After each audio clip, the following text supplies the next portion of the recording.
Isang mapagpalang araw sa ating lahat, no? So, update lang ako dito sa bahay mga tol. So, nakauwi na kami.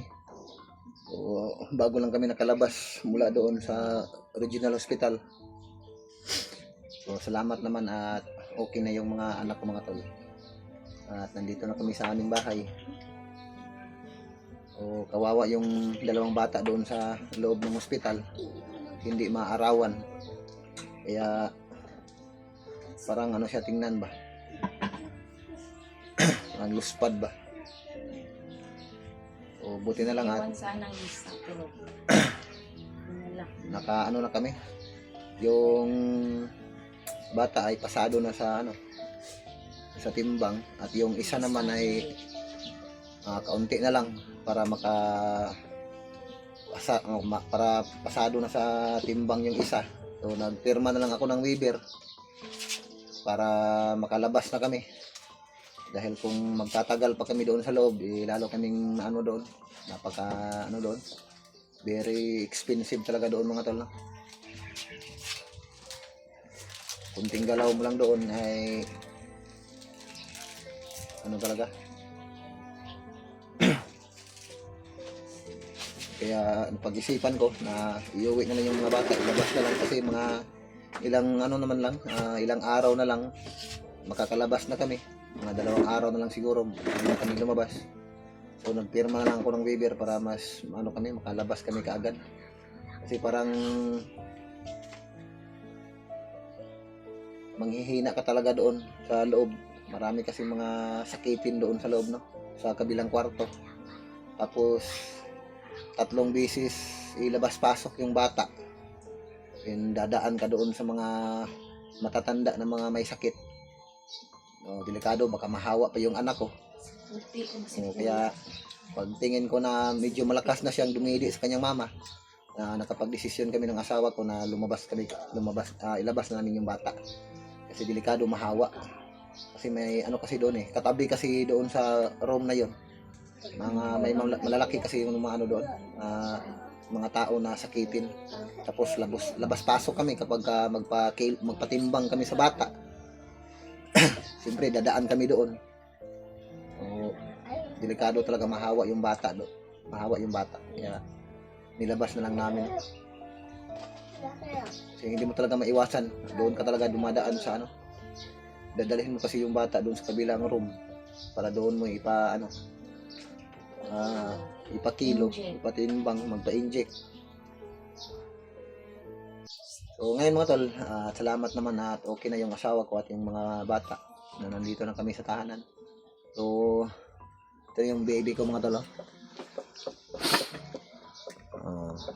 Yung isa pula, yung isa puti.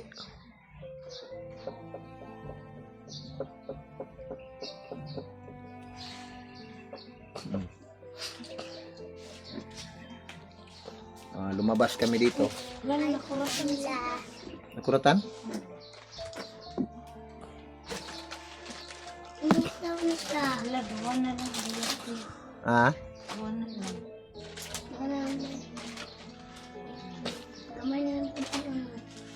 Ano kasi doon sa loob medyo mainit kasi mga tol, kaya lumabas kami dito sa may itong tindahan ko na hindi pa natapos. Dito kami. Medyo may hangin kasi konti dito. Wala kasing kurente. Napakainit dito sa loob. Okay lang kung gabi.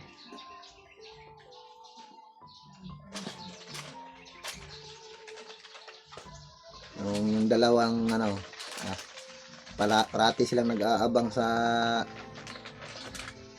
kanilang kapatid. Halos din na maiwan-iwan yung kapatid nila. Parati lang siya sa harap. Adindoy. Hi Mamila. Oy, si Mamila. Hi Mamila.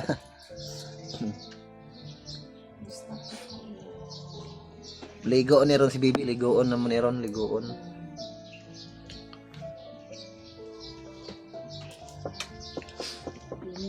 Init. Mapula yung isa, ang isa maputi. Liukan kayo ni ba o liukan? Asa yung naligoon na ni? Kani. Lipan kayo. Si Jill Rose ang una ligoon. Hmm. Si Jill Rose, mamaya na. Pagkatapos si Jill Rose. Oh, first time na maligo, no? Hmm. Hindi nakaligo doon sa ospital. So, nagpabili pa ng malaking tubig yung ano doon, pero hindi na pa na, Panghugas lang din. Panghuga. Ng gamit. panghugas lang pala ng mga gamit na doon, no? Akala ko maligo yung bata. So, first time nilang maligo ngayon. No, nakapag-igib na si Papa ng tubig pang ligo ng baby. No? Huwag mong hawakan ang ulo nak. Malambot pa yung ulo ni baby. Baka madiin mo ba?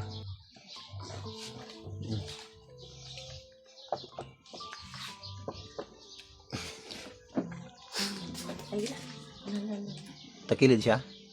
Medyo ano na siya, no? Ha? Bago na siya padidi?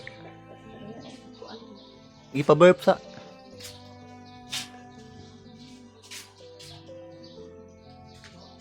Ana ang kuan likod, ana hapo-hapo ang likod. Ana.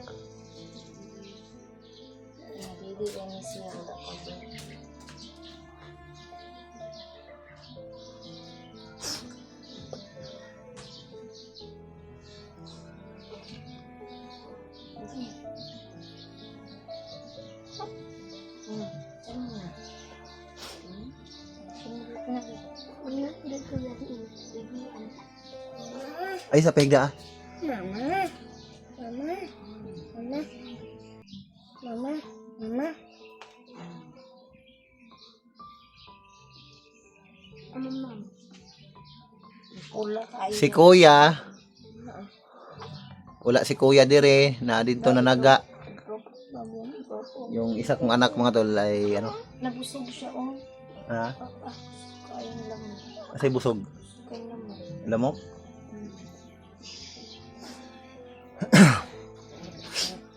Namingwit si Kuya.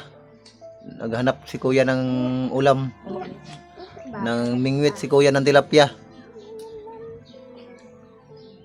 Nandito lang yung anak ko mga tol, sa malapit lang sa akin. Dito sa may gilid ng bahay, may ano kasi dito sa palayan ba, may drainage kasi ba, tapos may mga isda na ano, paggala-gala ng mga isda doon sa ano ba, doon banda.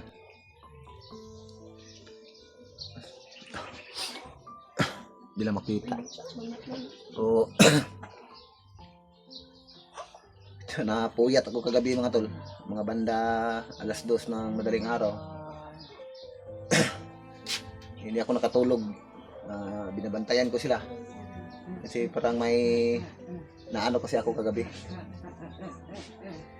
may nagpa lakad-lakad dito sa ano ba, sa itaas ba, sa bubong ba, pero pinapakiramdaman ko lang habang nga ilang minuto na pakiramdam ko, biglang lumakas yung tunog ng ano, yung apak sa bubong ba, parang mayupi yung ano ba, yung bubong. Medyo distansya kasi yung ano ko ba, na short sa ano, kahoy budget, medyo malayo yung distansya, kaya kapag may umaapak doon sa itaas, parang mayupi yung ano ba, bubong ba.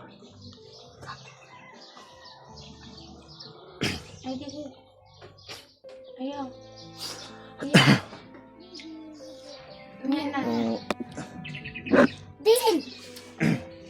Nagulat na lang yung ano ko mga tol. Nagulat na lang yung asawa ko kagabi, mga banda 2:00 ng madaling araw, na nakita niya ako sa itaas ng ano, sa itaas ng bubong. Inakyat ko kasi kagabi. Inakyat ko kasi yung gala doon sa taas ng ano ba. Ay. Bro, bago ko ano nga tol, bago ko inakyat, umikot ako dito. Tiningnan ko dito kagabi yan sa ano, taas. hanggang dito sa bandang likuran.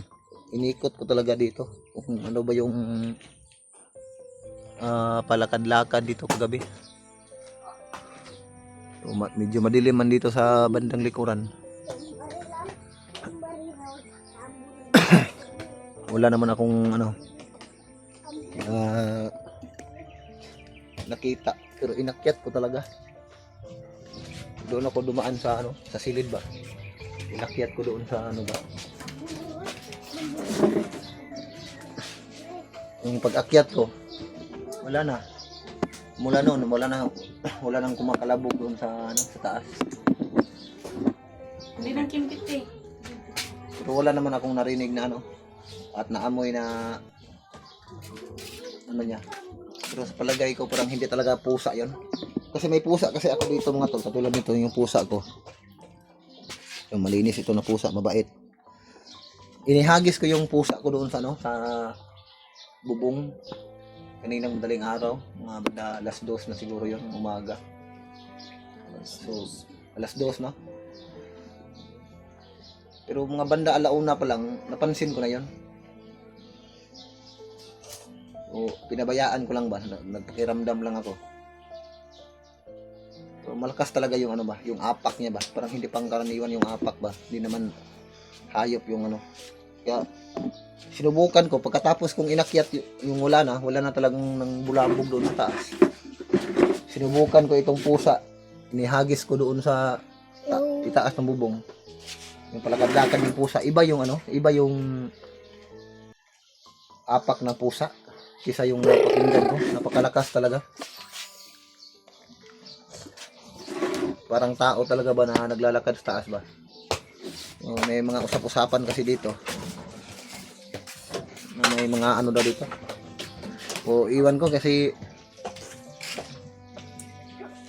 hindi naman siguro dito lang sa aming lugar.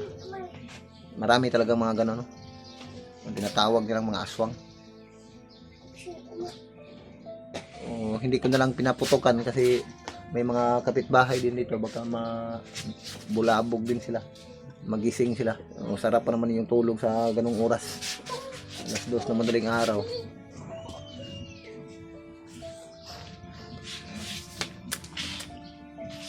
Si ate, nakaligo na si ate.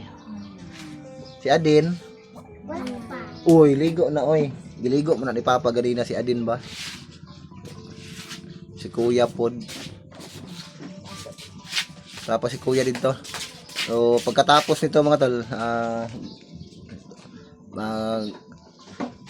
puntahan doon rin yung panganay kong anak. Manghuli kami ngayon ng tilapia. Mamingwit kami. Basta wag mo lang hawakan yung ulo ha.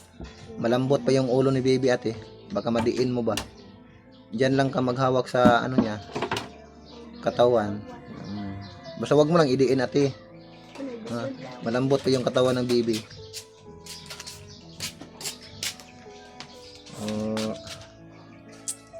Update lang ako dito sa bahay mga tol para may ma-upload din naman ako no.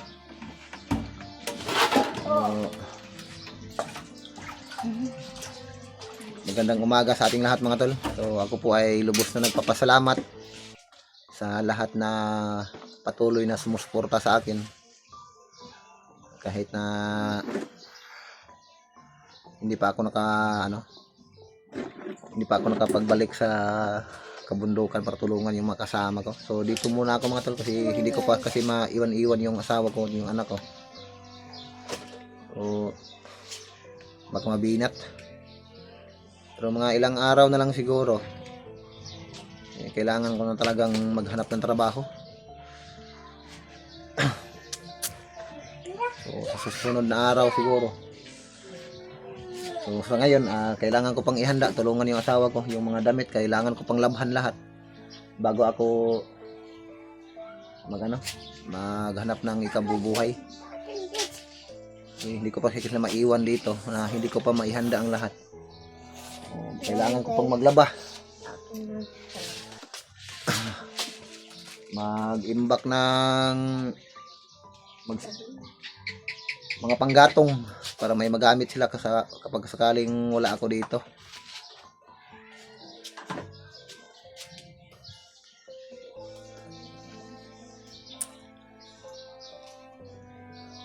Ate, very good kay si ate ay. Ang ganda naman ng baby ni Papang ate, oy.